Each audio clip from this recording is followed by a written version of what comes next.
तो ये थी इस वक्त तक की हेडलाइंस। अब देखते हैं खबरों को विस्तार से। और आज सबसे पहले बात करने वाले हैं कि क्या अमेठी और रायबरेली से आज सस्पेंस खत्म हो जाएगा क्या? क्योंकि अमेठी और रायबरेली से अभी तक तो कांग्रेस ने उम्मीदवार के नाम का ऐलान किया नहीं। स्मृति ईरानी पर्चा दाखिल कर चुकी हैं, तो आज ये सस्पेंस खत्म हो सकता है। तो अमेठी और रायबरेली उत्तर प्रदेश की दो महत्वपूर्ण सीटें हैं और वहां पर कांग्रेस में चिंतन जारी है उन सीटों के लिए। तो कांग्रेस में अमेठी और रायबरेली के उम्मीदवारों पर आज हो सकता है ऐलान, ऐसी संभावना है। कल नामांकन की आखिरी तारीख है 3 मई को। स्मृति ईरानी तो पहले ही अमेठी से दाखिल कर चुकी हैं अपना पर्चा। राहुल गांधी की अमेठी वापसी को लेकर चर्चा तेज है कि क्या वो फिर से अमेठी से लड़ेंगे क्या? कांग्रेस कार्यकर्ताओं ने भी दबाव बनाया था। हालांकि बीजेपी ने भी अभी रायबरेली का अपना उम्मीदवार तय नहीं किया है, लेकिन उधर अमेठी से तो स्मृति ईरानी दाखिल कर चुकी हैं। प्रियंका गांधी के चुनाव मैदान में उतरने की संभावना कम ही है, मीडिया की खबरों की माने तो। लेकिन 31 साल बाद पहली बार 2019 में स्मृति ईरानी ने अमेठी से गांधी परिवार को बेदखल कर दिया था, राहुल गांधी को हराकर। सोनिया गांधी की बात कीजिए तो रायबरेली से चुनाव लड़ने की बजाय उन्होंने राजस्थान से राज्यसभा जाना ही चुना। तो आज खत्म हो सकता है सस्पेंस। राहुल गांधी के रायबरेली से चुनाव लड़ने की संभावना है।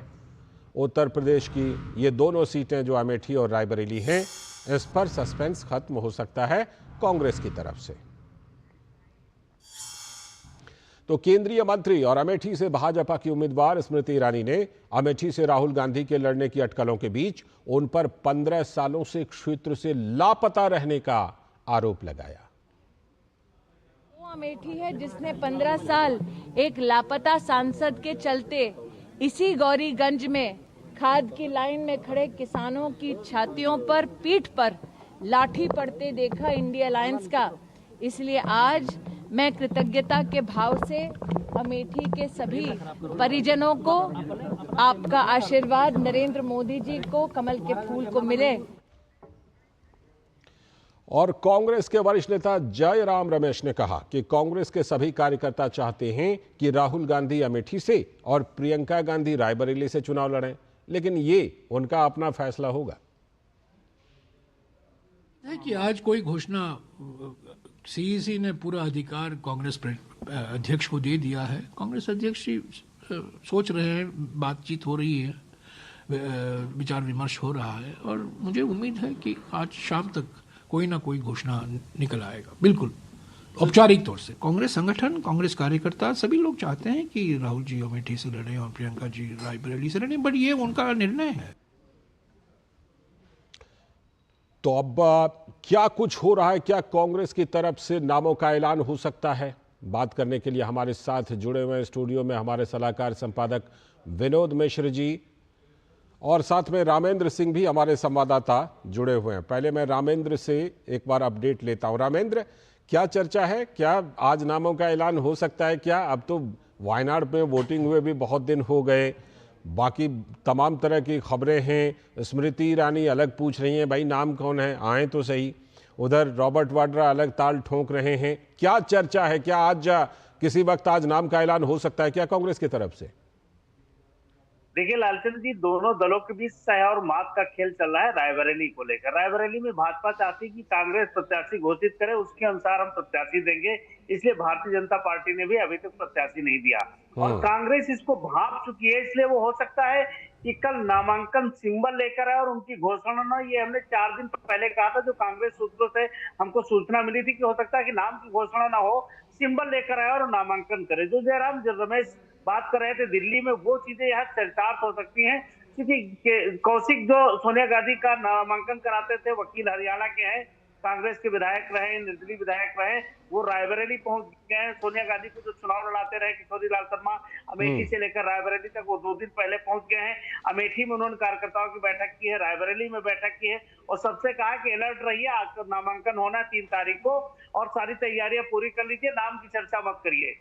इसका मतलब नाम जानबूझकर कांग्रेस गोपनीय रख रही है, उसको सस्पेंस बढ़ाने में शायद फायदा दिख रहा होगा। लोगों की उत्सुकता और जो जनता जिस तरह उत्सुक है उसकी बात कर रही होगी। लेकिन अगर आप अमेठी की बात करें तो अमेठी में अकेले केंद्रीय मंत्री ताल ठोक रहे हैं अपने विकास के दावों के साथ। वो कह रहे हैं कि हमने काम कराया उसके आधार पर हम रामेठी में खड़े हैं। जी। तो उम्मीद यह है कि शाम तक या तो घोषणा हो जाएगी, ठीक, या कल सारी चीजें तस्वीर साफ होगी। बिल्कुल कल तक तो वैसे भी साफ होनी है, क्योंकि कल नामांकन की आखिरी तारीख है। विनोद जी, जो कहीं ना कहीं कांग्रेस की जो दुविधा है, हम जब राहुल गांधी से पूछा जाता है कि आप लड़ेंगे वहां से, तो वो कहेंगे, वो कहते हैं सीईसी फैसला करेगी।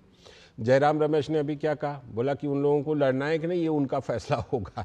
तो ये तो अपने आप में विरोधाभास है, लेकिन इन विरोधाभासों के बीच कांग्रेस आखिर ये सस्पेंस अभी एकदम लास्ट मिनट तक क्यों रख रही है?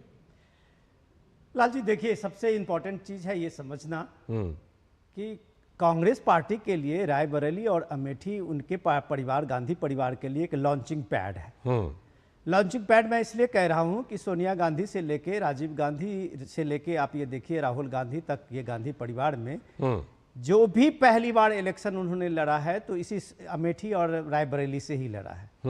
ये यूपी का रायबरेली सीट ही है एकमात्र सीट 2019 में कांग्रेस उस सीट को बचा पाई थी जहां सोनिया गांधी चुनाव जीती थी।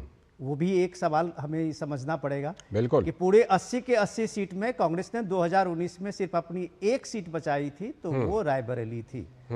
तो जाहिर सी है कि गांधी परिवार में पे एक प्रेशर तो है कि अगर वो रायबरेली अमेठी इस बार अगर छोड़ देंगे तो ये कहा जाएगा कि यूपी से लगभग कांग्रेस का एक तरह से बिस्तर बंद हो गया, समेट दिया गया। एक इस नैरेटिव के चलते जो कांग्रेस परिवार में, गांधी परिवार में जो ये प्रेशर है, जबकि आप अभी सुन रहे थे जयराम रमेश का, वो ये बता रहे थे कि हमारे सुपर स्टार कैंपेनर हैं राहुल गांधी, प्रियंका गांधी और मल्लिकार्जुन खड़गे जी। और इनके जो सुपर स्टार कैंपेनर हैं उसमें पार्टी अध्यक्ष मल्लिकार्जुन खड़गे खुद चुनाव नहीं लड़ रहे हैं, उन्होंने अपने दामाद को अपनी सीट से चुनाव लड़ा रहे हैं। इसी तरह से एक दामाद यहाँ भी अमेठी में ताल ठोक रहे हैं कि हमें भी ये कम से कम ये सीट मिल जाए गांधी परिवार के नाम पे। तो दिक्कत ये है अल्टीमेटली, आप देखिएगा कि सोनिया गांधी जो कल फोन करके, जैसा कि मीडिया में ये खबर आ रही थी कि राहुल गांधी और प्रियंका गांधी दोनों को कहा है कि आप दोनों वहां चुनाव लड़िए, तो ये हो सकता है कि शाम तक आते आते कहीं ऐसा हो कि रायबरेली से ये तय है कि वो अपनी सीट नहीं छोड़ेंगे, तो राहुल गांधी रायबरेली से सीट चुनाव लड़ेंगे। ठीक है। और अमेठी जो है उससे चुनाव लड़ने का मुझे नहीं लगता है कि प्रियंका गांधी उतरेंगी, क्योंकि प्रियंका गांधी चुनाव अभी नहीं लड़। मीडिया खबर भी ऐसी है, मीडिया में खबरें भी ऐसी हैं कि शायद प्रियंका गांधी चुनाव में ना उतरे। लेकिन रामेंद्र, क्या खबर है? रायबरेली के चप्पे चप्पे से आप वाकिफ हैं। एक तो प्रियंका गांधी के चुनाव लड़ने के पर कुछ बताइए, कुछ उधर खबर है क्या? दूसरी बात ये कि रायबरेली से बीजेपी ने भी अभी उम्मीदवार का ऐलान नहीं किया है। कौन कौन से नाम चल रहे हैं बीजेपी के?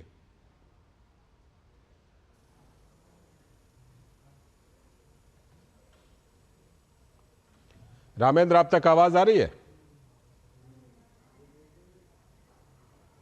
लगता है फिलहाल रामेंद्र तक आवाज हमारी नहीं पहुंच रही है। यही सवाल मैं विनोद जी से पूछता हूं। विनोद जी, क्या कौन कौन से नाम चल रहे हैं रायबरेली से भारतीय जनता पार्टी की तरफ से, और क्या प्रियंका गांधी का बिल्कुल मान लिया जाए कि वो ना तो अमेठी से उतर रही है ना रायबरेली से? लाल जी, ये बात जो हम लोग अगर इसमें डिस्कस करें स्टूडियो में, बीजेपी के में कम से कम तो ऐसा नहीं है कि नाम किसका चल रहा है, ये लोगों को पहले मैंने इसलिए पूछा क्योंकि अभी समाजवादी पार्टी के एक बड़े नेता जो ऊंचा हार से विधायक भी हैं, वो बीजेपी के लिए उन्होंने राज्यसभा में वोटिंग की थी, तो उनका नाम बड़ा चला। लेकिन ये है कि जब आप अगर मीडिया की खबर के माने तो वहां वरुण गांधी का भी नाम चल रहा है। अच्छा। तो वरुण गांधी ने, या गांधी परिवार में, ये कम से कम मेनका गांधी पहले भी कह चुकी थी कि गांधी परिवार के किसी भी इलेक्शन में वो परिवार के साथ कंटेस्ट करते हुए नहीं दिखेंगी। वैसे वरुण गांधी का नाम चल रहा है, लेकिन अब सवाल है कि अगर प्रियंका गांधी वहां से रायबरेली से उतरती है तो बीजेपी को भी एक मजबूत प्रतिस्पर्धा के लिए वैसे ही बड़ा हाई प्रोफाइल कोई नाम देना होगा। और अगर राहुल गांधी उतरते तो राहुल गांधी के नाम पे, इसलिए क्योंकि अगर गांधी परिवार के लिए वो सीट अहम है तो बीजेपी के लिए भी वो सीट चैलेंजिंग है। बीजेपी भी चाहेगी कि बिल्कुल चाहे अंतिम सीट, जो देखिए 2014 में 2 सीटें कांग्रेस ने जीती थी और 2019 में सिर्फ एक रायबरेली जीत पाई थी, तो बीजेपी की भी कोशिश होगी कि ये सीट भी किसी तरह से कांग्रेस को वहां से बिल्कुल हराया जाए। बहुत बहुत शुक्रिया। लेकिन आगे हम आपसे बात करेंगे और आगे हम आज की जो खास चर्चा है उस पर हम आपसे चर्चा करेंगे कि किस तरह से संविधान को लेकर